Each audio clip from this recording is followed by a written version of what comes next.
Bismillahirrahmanirrahim. Alhamdulillah, pada pagi hari ini kita ketemu kembali untuk pelajaran kimia. Anak-anakku yang saya banggakan, semoga kalian selalu dalam keadaan sehat walafiat dan bahagia. Pada pertemuan yang lalu sudah dibahas tentang perubahan entalpi pembentukan standar, yang kedua perubahan entalpi penguraian standar. Nah, sekarang yang ketiga perubahan entalpi pembakaran standar, yaitu perubahan entalpi pada pembakaran sempurna satu mol unsur atau senyawa dalam keadaan standar pada tekanan 1 atm, suhunya 25 derajat Celcius. Contoh, perubahan entalpi pembakaran gas CH4 membebaskan kalori sebesar 802 kJ per mol. Tentukan persamaan termokimianya. Jawab. Nah, di sini reaksi pembakaran CH4 ditambah O2 menjadi CO2 plus H2O. Nah, yang namanya entalpi pembakaran di sini koefisien zat yang dibakar harus 1 mol. Nah, harus 1 mol. Di sini lalu kita setarakan reaksinya. Maka di sini 2O2, 1 CO2, dan 2H2O. Oh ya, mohon maaf, Bapak lupa menyantumkan fase-fasenya ya. Ini fasenya gas, ini fasenya gas, ini fasenya gas, dan ini fasenya gas. Delta Hc-nya sebesar minus 802 kJ per mol. Kenapa minus? Di soal itu ada kata-kata membebaskan. Berarti termasuk reaksi eksoterm yang melepaskan kalor. Yang simbol delta H-nya minus. Latihan soal yang kedua. Pada pembakaran 1,6 gram gas CH4 dibebaskan kalor sebesar ini, tentukan persamaan termokimianya. Jawab, delta H-nya minus 802, karena di sini ada kata-kata dibebaskan, berarti dia termasuk eksoterm. Kita cari mol dari CH4 dengan rumus massa per berat molarnya atau massa molekulnya. 1,6 gram.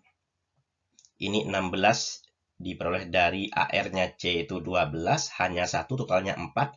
Maka kalau total semuanya 16. Ingat ya, pelajaran kimia kelas 10. Ketemulah 0,1 mol. Setelah ketemu, molnya itu kita kalikan dengan delta H-nya ini. Ketemulah 0,1 dikali minus 802, ketemu 80,2 kJ per mol.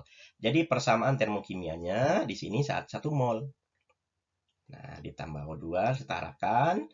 Maka delta H-nya, delta Hc-nya minus 80,2 kJ per mol. Nah, ini ada tugas. Silahkan kalian coba kerjakan secara sendiri-sendiri ya. Kerjakan di rumah. Yang keempat, perubahan entalpi pelarutan standar. Pelarutan simbolnya S, solubility, yaitu perubahan entalpi pada pelarutan 1 mol zat menjadi larutan encer. Contohnya, pelarutan urea produksi PPT putut kaltim misalkan memiliki rumus kimia CONH2 dua kali, fasenya solid. Jika dimasukkan ke dalam air akan berubah menjadi CONH2 dua kali, fasenya aquos.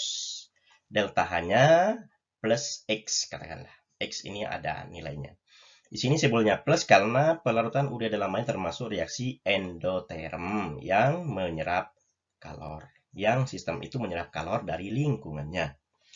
Selanjutnya, misalkan pelarutan garam dapur, NaCl solid dilarutkan dalam air, maka garam dapur itu akan berubah menjadi ion-ionnya dalam fase aquosnya. Na plus Cl min aquos, delta H-nya minus Y kJ per mol. Ini menunjukkan reaksi termasuk eksoterm, reaksi yang melepaskan kalornya, melepaskan panasnya dari sistem ke lingkungan.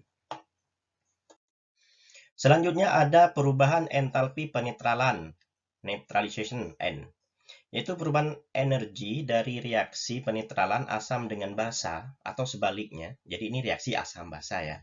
Reaksi asam basa seperti apa akan diulas lebih lanjut pada nanti bab asam basa kelas 11 semester 2. Pada keadaan standar 1 atm 25 derajat Celcius untuk membentuk 1 mol garam. Contoh reaksinya, misalkan di sini reaksi H2SO4 plus 2NaOH menjadi Na2SO4 plus 2H2O, delta H-nya minus 154,6 kJ per mol. Ini hanya menunjukkan contoh saja ya, kilojoule per mol ini. Nah, yang namanya reaksi penetralan yaitu ketika 1 mol garam terbentuk. Jadi harus 1 mol garam. Reaksi sebesar ini dilepas dari sistem ke lingkungan ketika 1 mol garam Na2SO4 terbentuk. Nah,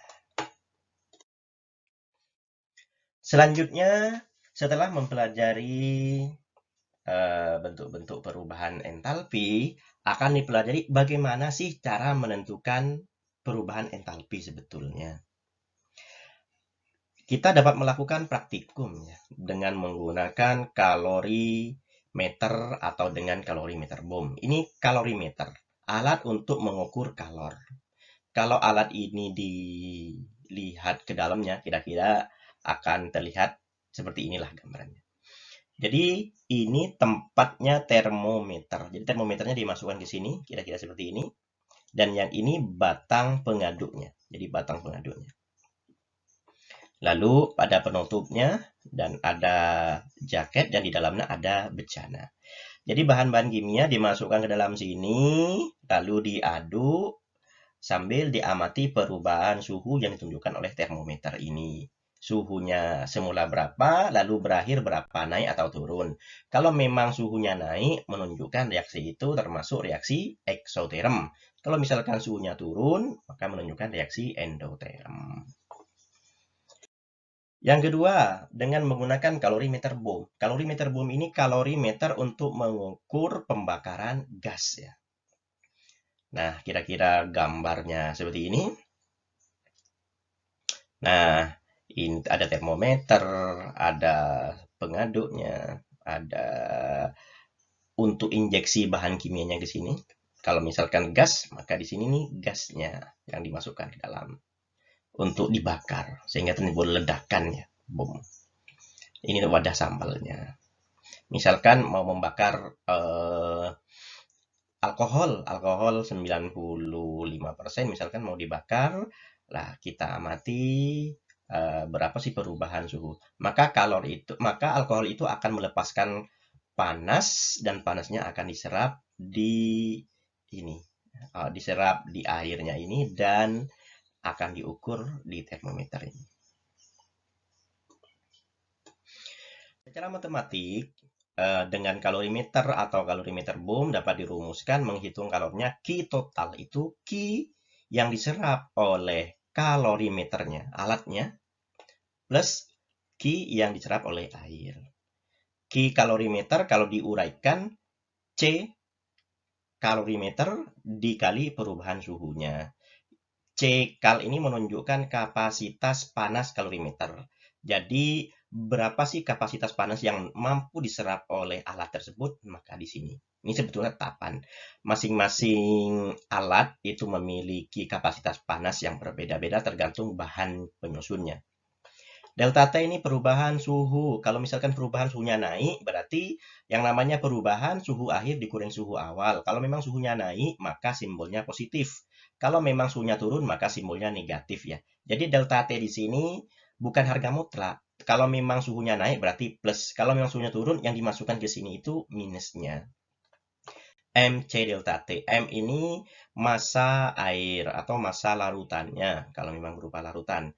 C ini kalor jenis air 4,2 Joule per gram derajat Celcius.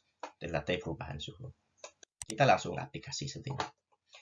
Dalam kalorimeter terdapat zat yang bereaksi secara eksoterm. Ternyata 0,5 kg air yang mengelilinginya sebagai pelarut mengalami kenaikan temperatur sebesar 3 derajat Celcius. Kalau jenisnya ini, berapa kalori reaksi yang terjadi di dalamnya?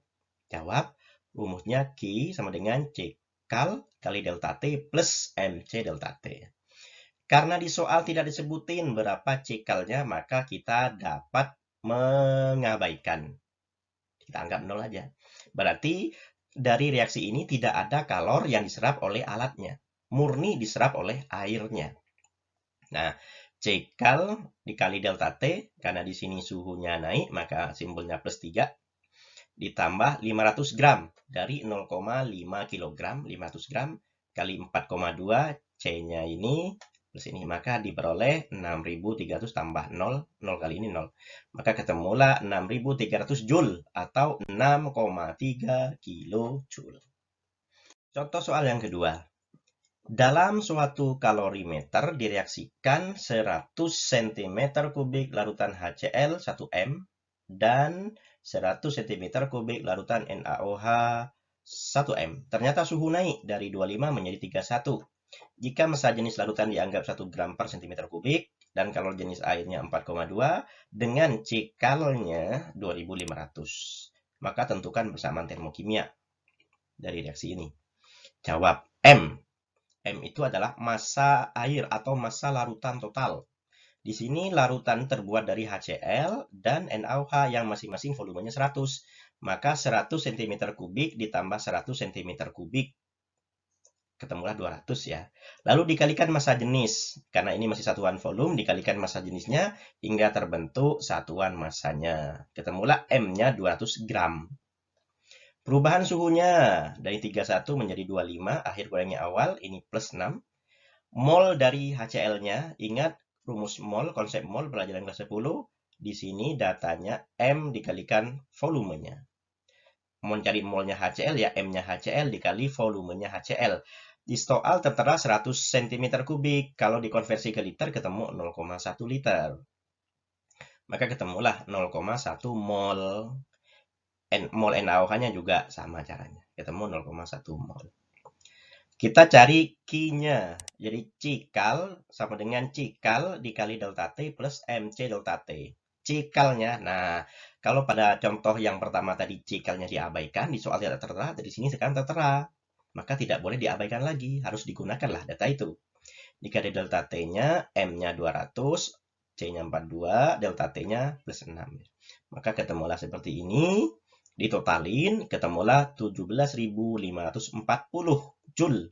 Atau setara dengan 17,54 kilojoule. Untuk mencari persamaan termokimianya, karena ini merupakan reaksi penetralan, kita harus melihat reaksi penetralannya. Namanya reaksi penetralan di sini tertera ketika 1 mol NaCl terbentuk, ketika 1 mol garamnya terbentuk. Di soalnya HCl ditambah NaOH masing-masing 0,1 mol, 0,1 mol, yang bereaksi 0,1, 0,1 terbentuk NaCl 0,1 mol dan H2O 0,1 mol.